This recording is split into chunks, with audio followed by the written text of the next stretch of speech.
Berikut akan dijelaskan tentang komponen linguistik analisis kontrasif. Analisis kontrasif terbagi dua tujuan, yaitu tujuan goal dan means, yang dimana goal itu berasal dari ilmu psikologi dan means adalah pendeskripsian dari bahasa itu sendiri, yaitu kajian dari linguistik. Dan kontrasif analisis sendiri meminjam kerangkanya dari linguistik, yaitu membagi kerangkanya menjadi level yang diurutkan menjadi fonologi, grammar, dan leksis. Selanjutnya kategori, unit, struktur, kelas, dan sistem.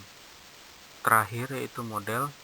Model kontrasif analisis menggunakan struktural atau taksonomik. Kedua, transformasional generatif.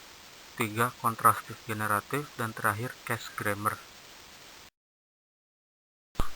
Selanjutnya, level of language. Menurut procedural orientation, urutan-urutan kebahasaan diurutkan dari fonologi, morfologi, dan sintaks.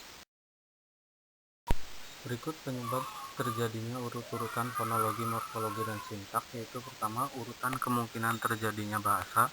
Kedua, fonologi adalah unsur paling dasar dalam bahasa. Hal ini didapat karena faktanya fonologi bahasa itu terbatas. Stockwell dan Brown 1965 berpendapat bahwa Spanyol mempunyai 19 konsonan termasuk 2 semivowel, Inggris mempunyai 24 konsonan termasuk semivowel.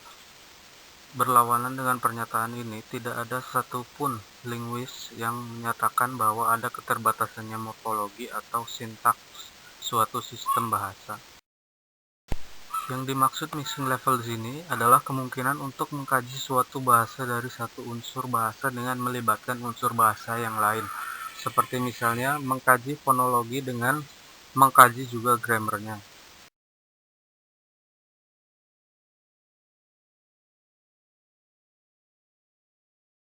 Dalam perbandingannya akan ada istilah interlingual level shift, yaitu membandingkan tingkatan bahasa antara bahasa pertama dan bahasa kedua.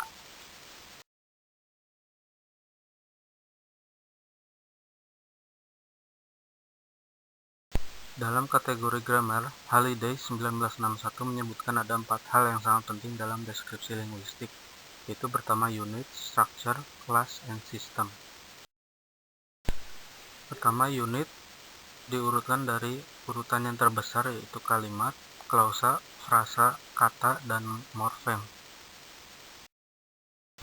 Berikut gambaran dalam tabel antara interlingual rank shift, bahasa Indonesia, dan bahasa Inggris. Selanjutnya yaitu structure. Halliday 255 berkata bahwa structure adalah penyusunan bahasa secara berurutan. Dalam analisis kontrastif, berfokus pada struktur kategori dengan susunannya, klausa, frasa, dan kata. Berikut contoh perbandingan bahasa Indonesia dan bahasa Inggris. Selanjutnya yaitu kelas. Pembatasan suatu unit dapat berfungsi dengan penempatannya. Berikut penjelasan dari perbandingan bahasa Jerman dan bahasa Inggris. Selanjutnya akan dibahas model bahasa analisis kontrastif dalam level gramatikal. Yang pertama itu struktural model, kedua transformasional generative grammar, ketiga kontrastif generative grammar, dan terakhir case grammar. Model pertama yaitu struktural model. Metode ini dapat mengukur perbedaan struktur gramatikal, baik itu perbedaan maksimal atau persamaan maksimal antara dua sistem bahasa. Teknik yang digunakan dalam metode ini adalah immediate constituent atau IC. Teknik ini menerapkan pengertian bahwa setiap konstruksi gramatikal yang tidak sederhana dapat dibagi ke dalam beberapa konstituen.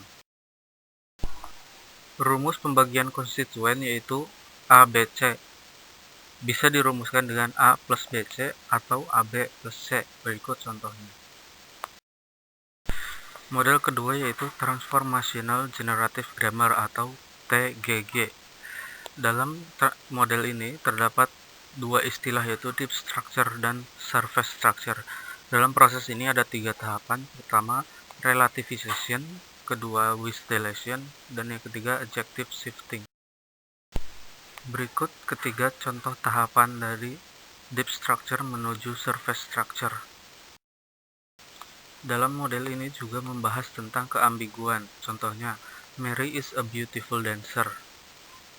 Di sini tidak jelas maknanya karena Mary itu adalah seorang penari yang cantik, ataukah Mary yang cantik adalah seorang penari? Maka kalimat ini diturunkan menjadi dua kalimat sebagai contoh di bawah ini.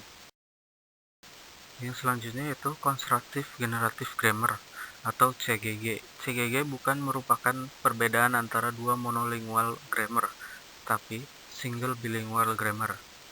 Proses CGG berasal dari input semantik menuju surface structure atau yang biasa dikatakan output yang punya 5 tahapan sebagai berikut. Model yang terakhir yaitu case grammar. Dalam case grammar ada beberapa case yang digambarkan seperti kasus agentif, kasus eksperience, kasus instrumen, kasus objektif, kasus sumber, kasus tujuan, kasus lokatif, kasus waktu, kasus penyerta, kasus benefaktif. Sekian presentasi dari kami. Terima kasih.